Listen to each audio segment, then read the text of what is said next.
Ma'am पुनः welcome अमदेखि चथचरिबा programme दुगा ngasiगी guest of honor ju oinasु फंबि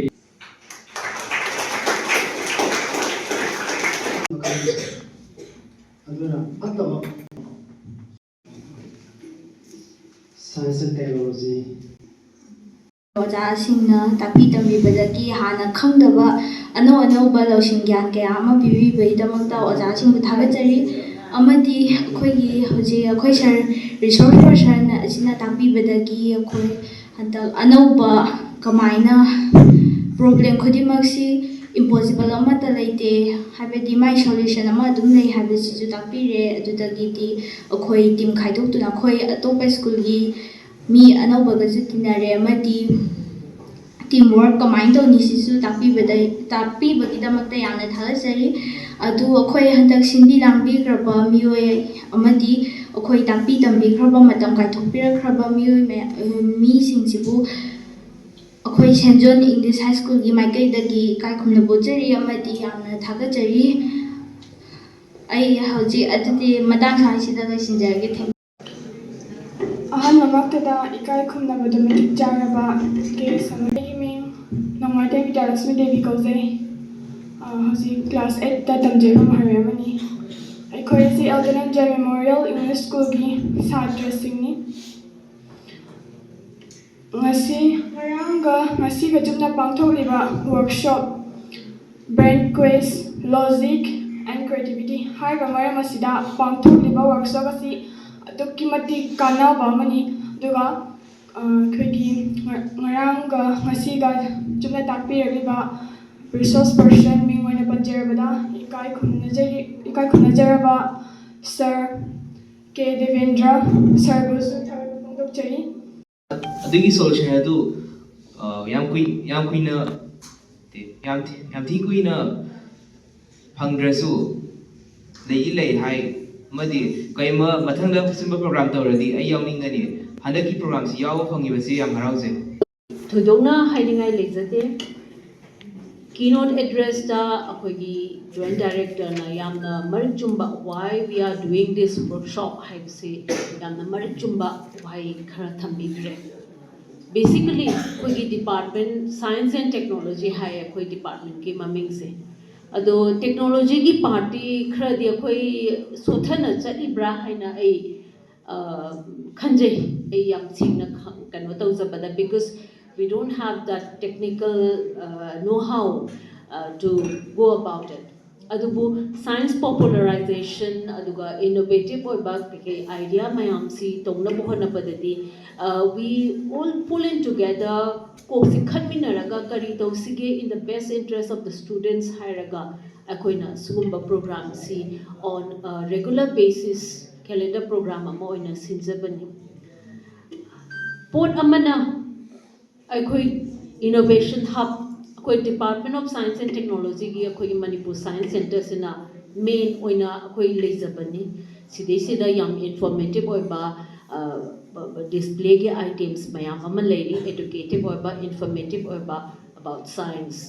अदे इनोवेशन हब है ना याम ने इकोई जिंगै दा अखोई ना लिंक बसगी एवरी मंथ अखोई ना रिपोर्ट अमा थाबा मथौ ताब अम ले report thaba is not just as a duty. Report thaba is one thing, but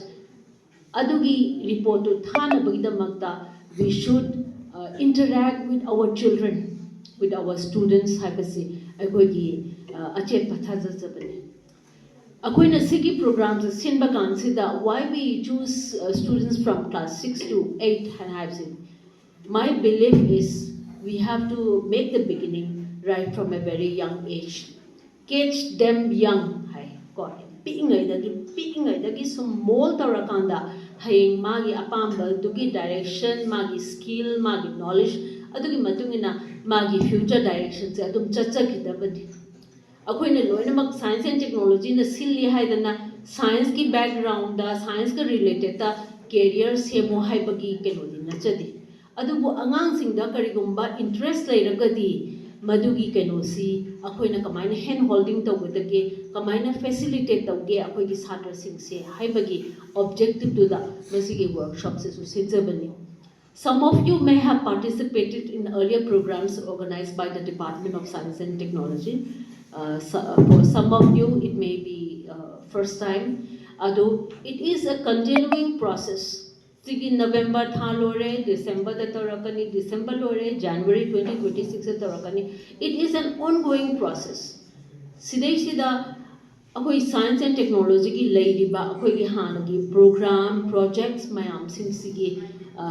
continuum oina sum makha chatharpa oina akoi ki program se tum chathajani. So with the whole idea that akoi ki brain se phammaga leibe mahutta khara hena wakhan khandhaba yananaba adugi da bakta koina angang sing sida interaction tongnanaba oja resource person magi knowledge sing si angang sing da share tawranga apart from the theoretical bookish knowledge which we learn in the classrooms si angang sing si interact tawranga khara hena nungai ba mongda khara hena knowledge si widen up tawba aduga getting our children ready for the real world haibagi asadu da sigi workshop se sinjabani aduna logical reasoning for a certain thing there has to be a reason haibado aduna logic yaudana akoina heta reason ama yaudana heta conclusion da taba yade we have to know the reason aduna hana mamangda when we grew up as students akoi mayam ama most of us akoi memorize the way Hindi da hairagana rata mar haina admain hairagani memorize tawraga chimpha pura parrot learning type da pharani adagidi classroom da chalaga case tawba kansida makok kido karina hawbono hairaga admain ithai adu akoi da ta khang once you forget the beginning of that answer adum loi kaawre adu hujikti you have to understand what you are learning history bu oiro geography bu oiro science bu oiro mathematics bu oiro you understand tawraga and you try to write in your own words in the process you understand the subject you know how to make proper sentence be it in Manipuri or be it in English or be it in Hindi isagi own words ta ithokpa ngambado aduragadi kaawkhre ai kaim khangdre haibagi question to arise tawroi. Once you understand the subject and you try to frame it in your own language, hayeng pekata or pakanda adudi sinina. I know these 2 points, I know these 3 points. I'll write in my own words. Sabado oza duna invigilator duna mark si pirak pakanda sidi angang jina khangzaraga tawbani ne natragadi side hawbadagi loibau chana chimpha pura ibadudi just pharaga othokpaga chapmana heba adudi akoina paikha da khoi Manipur ki board ki paikha 12 ki paikha da sinbagi tanbagi note phapagi ma'am tawbado adu note macha macha hujikti micro mini notes kai su yam thu ine adu do puraga pambom da kara hap kano da thai da kara hap toraga pharaga sinbado we have to discontinue that pattern we have to understand what we are learning and that is the basic reason why logical reasoning is important why creative thinking is important aduna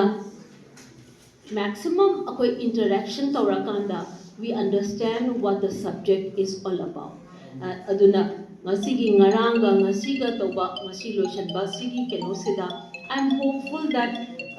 akoi sida participants in sina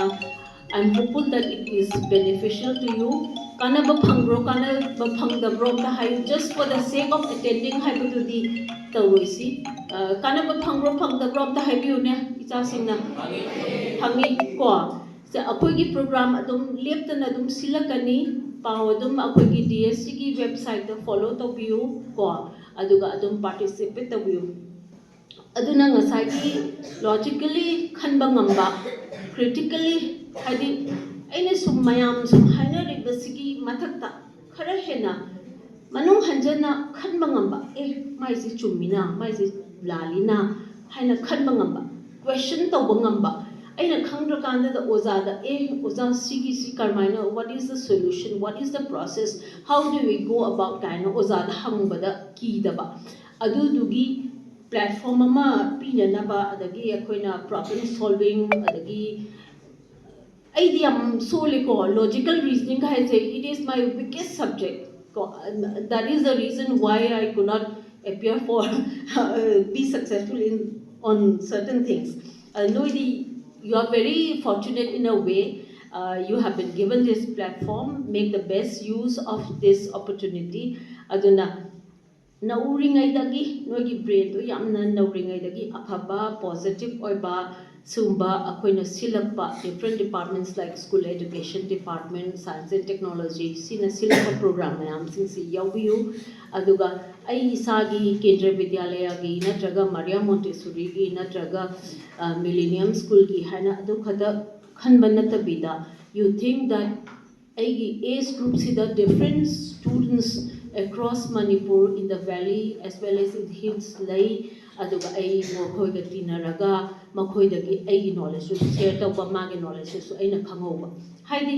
positive oiba competition healthy competition ama adu form tawba at the same time noigi peer group ama sema ani makha tabada kari chathasige kamaina akhoi marup sidagi when you go back home